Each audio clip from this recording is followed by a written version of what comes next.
Hello everyone and welcome back to Every Other Saturday. So in today's video we're going to discuss the upcoming fixture tomorrow against Livingston away. We've had a wee break between videos there with a gap in the fixtures, but I'm glad to be back filming and getting these videos out to you guys. As always guys, if you're new round about here and you're enjoying the content, please feel free to get down there, hit the subscribe button. Also a wee like in the video would be very much appreciated, and share it all across your socials as well. Get it out to as many people as possible and help us get to the new target of 200 subscribers. Also guys, we've got a new competition running as of today, so stick around to the end of the video and you can hear exactly what's up for grabs and how to enter.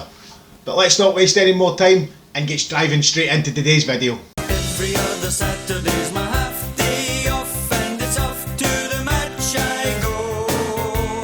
Happily we wander down the Copeland. First of all guys, let's take a look at Livingston and see what we'll be up against tomorrow. I think it's safe to say that the Livingston we played before was a very defensive side, very negative and very low block and very difficult to get through with, and not trying to impose herself on the game whatsoever. But now I think with Martindale at the helm and the way that they're playing now, I feel as if we're going to come up against a hell of a lot more attacking team. No offence to the manager and the team before, but I feel as if this time we're going to turn up, it's going to be a slightly more forward-thinking team, shall we say. As we all know, they're coming off the back of the cup final. Yes, they weren't successful and they didn't lift the trophy, but getting to that final is a fantastic achievement for them, and they'll still have a big high from that. So we need to watch and be careful with that. But they're also sitting in 5th place in the league. That's a fantastic place for them to be sitting.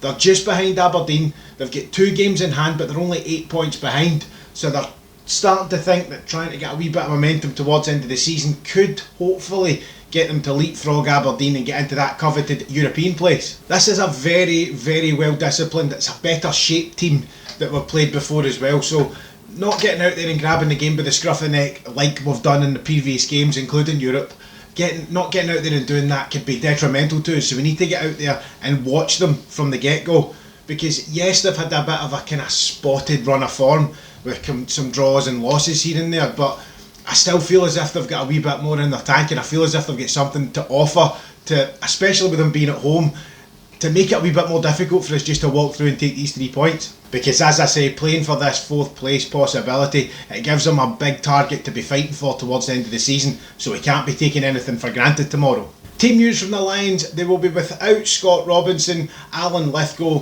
and I think it's Keegan Jacobs as well. So they're all out with injury, and obviously we won't see McCrory in goals because he's on loan from us and he can't play against his parent club. Now that about covers Livingston for me guys. It's not going to be a walkover, it's not going to be a walk in the park by any matter of means. They're going to come out, they're going to have a bit of fight about them.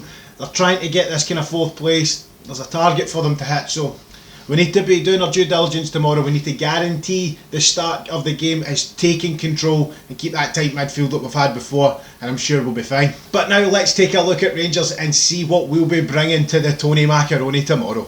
Now as we know, travelling to the Tony Macaroni Stadium is a completely different kettle of fish altogether. We know we've got the plastic pitch coming up, so we need to change ever so slightly, more adapt to this style of play that we're going to have on the park. It's not just going to be as cut and dry as every other normal game, so we need to take a slight level of caution, but get out there with a high priority of getting out there, keeping the high press up, making sure we get that midfield controlled and get the ball in the back of the net as quickly as physically possible. Now I know that sounds obvious, but when we do this we take control of the game early, and when we do that we have free rein, because it's as if we get that kick back into life, and other teams just don't seem to get at us after that. Now it is that plastic pitch which does annoy me, and I'm not using it as an excuse, but this is where I think we're going to have that team management rotation thing come in. Now I do say this every time we come across a plastic pitch, it is not a moan from me. Plastic pitches are here until they're gone and they're banished from the league. You just roll with the punches and you take them coming on. So before you get down in the comments and start laughing at me for moaning about plastic pitches, it does annoy me ever so slightly. We'll just need to adjust accordingly to push through to get win number 27 this season and move on to get ever closer to getting to 4 points away from Trophy Day. But one thing I like this week guys, I listen to the presser as I always do before the games. Everything that Gerrard's coming out with now, I know we're close and I know they know that we're close. They will hide it from us, I know that. They'll hide the excitement side of things, but what I like about it is Gerrard has come out and said it's business as usual, 1 game at a time.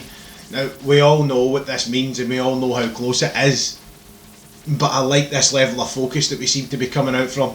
Now I'm using the word Gerrard but it has to be classed as the full background staff. Every single one of them has to be playing a part now to keep these players, young and old, I mean from McGregor and Davis all the way down to the young boys like Patterson and stuff like that. There has to be some level of excitement there that must be very difficult to qualm just now. It has been such a long time since we've got ourselves in this position, and I like to see just how calm the team and the players actually are. Because a point was made to Gerrard in the presser today about how March is becoming one of the most important months of the season, and Gerrard hit it back quite well, and I just want to kind of half quote him and say that every month that they've played, they've almost been told these exact same things. Like December became so important because it was so overwhelmed with fixtures. January the same because of the hard away fixtures and Parkhead. February because we were coming up in the European last 32, the two legs. I like the way he picked that out, and he said that every month has been important from the word go for us, starting the season very, very strong and taking the wins all the way through, and understanding that other than the slip up in the Scottish Cup, the League Cup, I always do that, against St Mirren, there's been nothing bad to say this season, and they've done fantastically well to keep that level of spirit and the level of control in and around the dressing room. Now the reason I bring that point up about the presser is it settled my nerves. I know I wouldn't exactly go out and say that I'm shaking nervous as if we're going to lose. I don't think that. I'm being honest with you. But what I do think is there'll be a lot of people out there that are still living in the mindset that nothing's won yet. And I don't disagree with that mindset either, I don't. But it should settle your nerves to know that every single month the players have come out and they've had this in the background from the management staff to say that every month, every game is just as important. Every single game Rangers play, now we know as Rangers supporters that every game's a cup final. Doesn't matter. There is no draws, there is no losses. Wins are the only things that matter. And I think with Gerrard and the team that we have in the background staff, I feel that that level of settledness is just there, and I feel as if we're very, very lucky to have that, because as we can see from other sides of the city, it's quite evident when your background staff and your management team aren't doing exactly the job they should be. So it's fantastic to know that we can settle into it and almost ride the wave for the last couple of games to get to Sharkhead. Now the obvious team news coming from the presser today, nothing drastic. We know exactly the three that are missing. We've got Tav, Balogun, and we have Roof still missing through injury. Now we expected it, we knew it was there.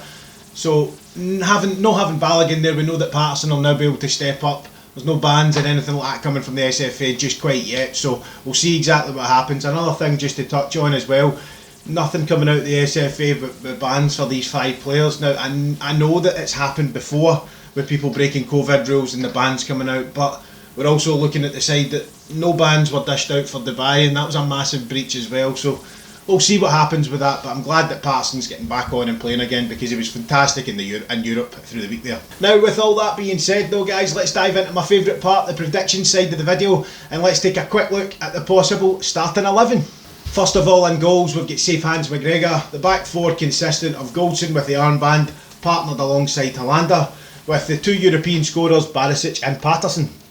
Midfield slightly changed, but we've got Kamara, Davis and Arfield. I feel like Arfield coming back in for the full 90 minutes will be good on his legs, especially with the plastic pitch. And the obvious front line of Hagi, Kent and Morelos. That top 3 are in form just now, and I feel like that's the best chance that we have, and I don't see that being changed anytime soon. The only other difference I could see is possibly Wright getting a start.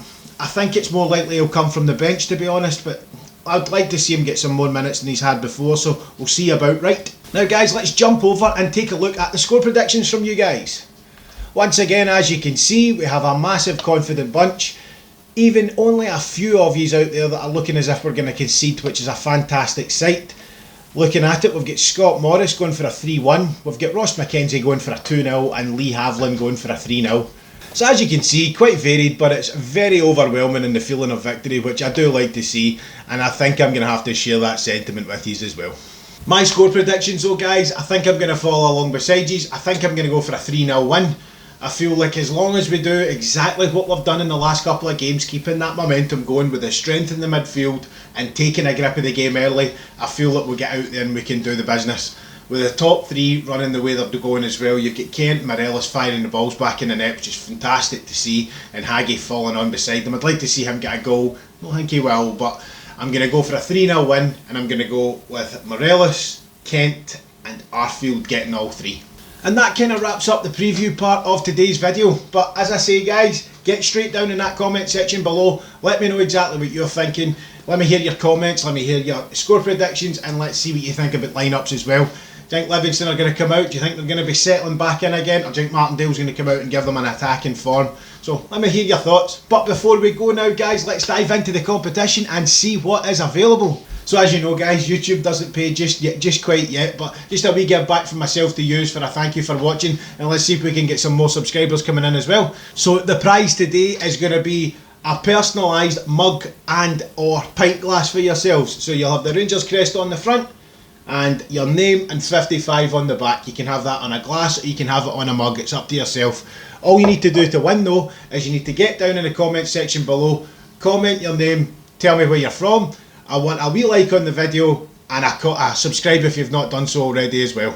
Now this prize today has been donated from our unofficial first sponsor of the channel, AMORE Wax Melts and Gifts. So what I'm going to do guys, I'm going to stick a wee link down in the comment section below. I want you to get down there as well, and you need to head over to our Facebook page and get a like on there. It's a fantastic page we've got going there as well. We've got Mother's Day gifts, we've got wax melts, we've got reed diffusers, the full lot. They do a wide range, so get over, speak to Chloe and tell her you came from every other Saturday, and I'm sure she'll sort you out, not a problem. As I say guys, all you have to do is drop a like in this video, subscribe if you've not done so already, and a wee comment as well, and get down into the box below and hit up AMORE Wax Melts on Facebook and like that page as well. What we're trying to do, we want to get it to 200 subscribers. Once we get to there, we'll draw a winner and we'll ask whatever you want on the glass or the mug, and we'll get it shipped out to you free of charge as well. One last thing just before we go, just a quick shout out to the classic channel legend Scott McFarlane. He's managed to win himself a classic wee lift on the Rangers Lotto there. He's managed to win that, so a wee congratulations to him. Jammy bugger, let's just put it that way. I won't give out the amount just in case people start asking for candy. But well done Scott, fantastic, well done pal. Once again guys, thank you so much for watching. Get involved in the competition. A wee like, a share and subscribe. Get it all around your socials as well, be very much appreciated. Happy Christmas every other Saturday, and I will see you on the next one.